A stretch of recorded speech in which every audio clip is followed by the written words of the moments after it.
Suffering is always dreadful, but those who have been through suffering often come out the other end deeper people of real character. How could a good God allow suffering? It's a question which vexes many people, and perhaps it's vexing you. After all, if God is all-powerful, why doesn't he end the suffering? And if God is all good, why wouldn't he want to end all of that suffering? How could a good God allow suffering? Well, the Bible has many compelling answers to that question.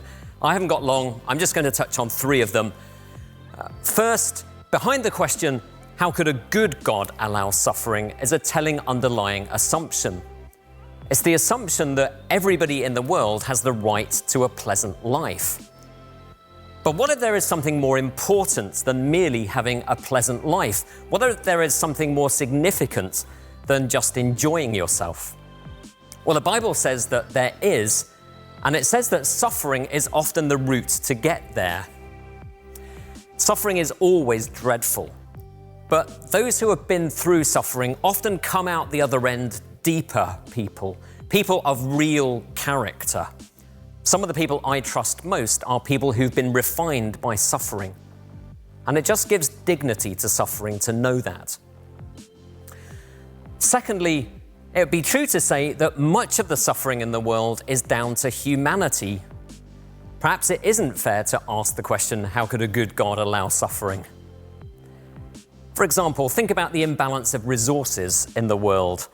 If the British people were to give just 5% of our income to needier lands, then it would halve the number of people suffering from hunger. It would halve the number of people who don't have access to clean water.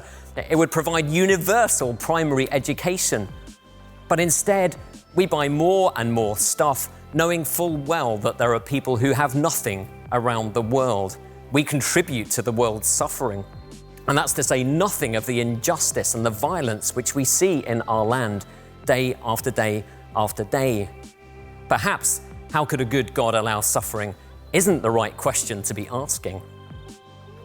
Thirdly, the Bible teaches us about Jesus Christ. It says that he is both God and man.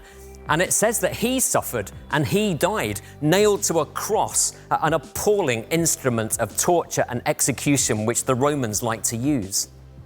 And Jesus suffered terribly there.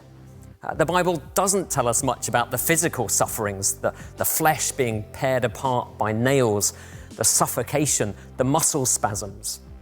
But it does tell us a lot about what he suffered on the inside. It tells us that as he suffered and died, God was punishing him for the things that people like us have done wrong, those times we've broken his good rules. That is suffering which is above and beyond. So Jesus, who is both God and man, knows what suffering is. He's been there. If you're suffering at the moment, he knows what that's like. And it helps me in my times of suffering to know that. Well, that's all I've got time to say.